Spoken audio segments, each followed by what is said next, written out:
Voilà une raison de plus pour que je me dépêche de rentrer. Tenez, ceci est pour vous. Il tendit la pierre au forgeron. Non, non, garde ta pierre, bizarre. Je veux un autre paiement.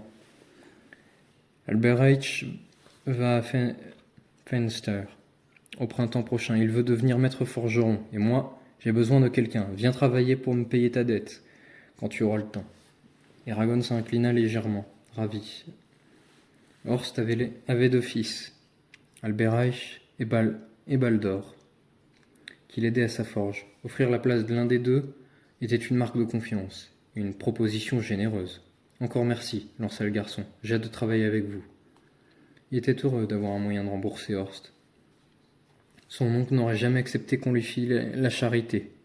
Soudain, Eragon se rappela que son cousin lui avait dit juste avant son départ pour la chasse. Roran m'a parlé de transmettre un message à Katrina. Pourriez-vous vous en charger? Bien sûr. Il m'informe qu'il sera en ville dès que les marchands arriveront, et qu'il en profitera pour passer la voir. C'est tout? Eragon, embarrassé, hésitait à compléter son message. Non. Il dit aussi qu'elle est la plus belle fille qu'il ait jamais vue, et qu'il ne pense qu'à elle.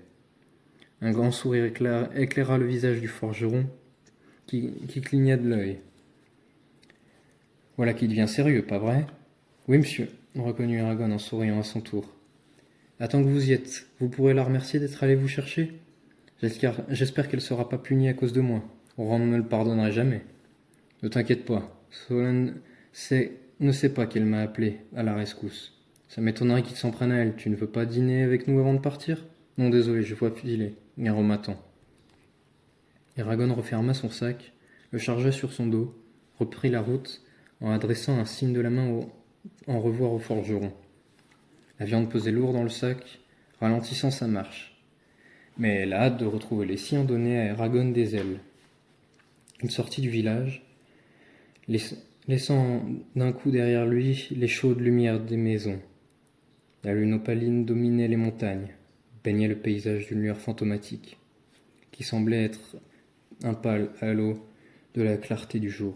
Ce soir, le monde passerait écrasé, évanescent, comme vidé de ses couleurs. Eragon approchait du terme de son voyage. Il emprunta la route du sud, puis un simple sentier bordé d'herbes hautes qui lui arrivait à la taille. Le chemin montait vers un tertre presque invisible, sous l'ombre protectrice d'un bosquet d'ormes. Lorsque le garçon eut gravi la colline, une maison éclairée lui apparut. C'était la ferme de Garo, son foyer. La demeure avait un toit de bardeaux, une cheminée en briques. Un avant-toit plongeait devant les murs blanchis à la chaux. À droite, il recouvrait les bûches de chauffage. À gauche, il abritait des intempéries quelques outils de jardinage. Quand il avait aménagé à la mort de Marianne, la femme de Garo, cela faisait un demi-siècle que l'édifice avait été abandonné. Les gens estimaient que la maison était dangereuse. Ainsi placée à l'écart, ses habitants ne seraient pas défendus par les autres villageois en période de trouble. Mais l'oncle d'Eragon était têtu. À 30 mètres de la maison, dans une bâtisse grisâtre, vivaient deux chevaux, Birka et Brooke, des poules et une vache. Parfois, il y avait aussi un cochon, pas cette année. Il n'avait pas pu en acheter un. Entre les salles était rangée une carriole. Une bordure de champs, une haie d'arbres longeait la Nora. Le garçon vit une lumière bouger derrière la fenêtre au moment où il atteignait la porte. « C'est moi, oncle. C'est moi, mon oncle. Eragon, lança-t-il. Ouvrez !» Un petit bruit, une seconde d'attente, puis la porte s'ouvrit vers l'intérieur. Garo se dressait la main sur le battant. Des vêtements usés pendaient le long de son corps, tels des haillons, sur un épouvantail. Il avait un visage maigre, presque famélique, le regard intense et des cheveux grisonnants. On aurait dit qu'il avait été momifié, en partie, avant qu'on se rendît compte qu'il était encore en vie. Ron dort, lâcha-t-il, en réponse à la question muette d'Eragon. Sur une table en bois, une lanterne était allumée. Le meuble était vieux, si vieux que les sillons qui s'y creusaient évoquaient les empreintes digitales d'un géant. Au-dessus d'un établi étaient alignés des ustensiles de cuisine suspendus au mur avec des clous. Une autre porte donnait sur le reste de la maison. Le sol était lambrissé de lattes que des années de piétinement avaient rendu parfaitement lisse. Eragon posa son sac et sortit la viande. « Qu'est-ce que c'est que tout ça ?» grogna son oncle en découvrant le gros paquet. « Tu as acheté de la viande ? Avec quel argent ?» Le garçon inspira un bon coup avant de répondre. « En fait, c'est Horst qui l'a acheté. Tu as laissé payer notre viande sans porter à garrot ?» Au visage blême de colère. « Je te l'ai déjà dit. Je ne mendirai pas ma nourriture. Si nous sommes incapables de subsister, autant retourner à la ville.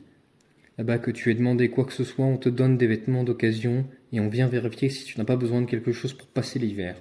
Je n'ai jamais demandé la charité, rétorqua Eragon. Horst m'a proposé de m'acquitter de ma dette ce printemps. Il veut que je vienne lui donner un coup de main. Albert Reich s'en va. Et où tu vas trouver le temps de l'aider demanda Garrot. En s'efforçant de ne pas crier, tu as peut-être oublié tout ce qu'il y a à faire ici. Je ne sais pas comment, je me débrouillerai, lâcha le garçon agacé, en suspendant son arc et ses flèches, à l'entrée. Mais je n'ai pas perdu mon temps à la chasse, j'ai déniché quelque chose qui pourrait nous rapporter de l'argent. Il fouilla dans son sac et posa la pierre sur la table. Garrot se pencha sur elle. Son regard se troubla et ses doigts parcoururent l'étrange pierre. « Tu as trouvé ça sur la crête ?» ?»« Oui, dit Eragon. Il raconta son expédition et conclut.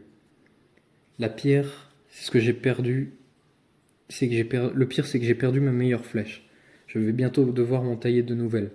Mon carquois se vide. » L'oncle et le neveu fixaient la gemme qui luisait dans la pénombre. « Tu as eu beau temps ?» demanda Garrot, saisissant le joyau. Il serrait la pierre entre ses mains comme s'il avait peur qu'elle ne disparût. « Il n'a pas neigé, mais il a gelé chaque nuit, répondit Eragon. Garrot parut inquiet. « Demain tu aideras Rohan à récolter l'orge, décida-t-il. Si nous n'avons plus le temps de ramasser les légumes, nous aurons de quoi manger pendant un moment. » Il tendit la pierre à Eragon. « Tiens, garde-la. Quand les marchands viendront, on verra ce qu'elle peut rapporter. La vendre est sûrement la seule chose à faire. Moins nous s'en serons mêlés à la magie de la crête, mieux cela vaudra. Mais dis-moi, pourquoi Horst a-t-il payé la viande ?» Le garçon résuma son altercation avec le boucher. « Je ne comprends pas ce qu'il a mis en colère à ce point, » conclut-il. « Ismira, la femme de Solan, s'est jetée des jus d'Igualda 1 an avant ton arrivée.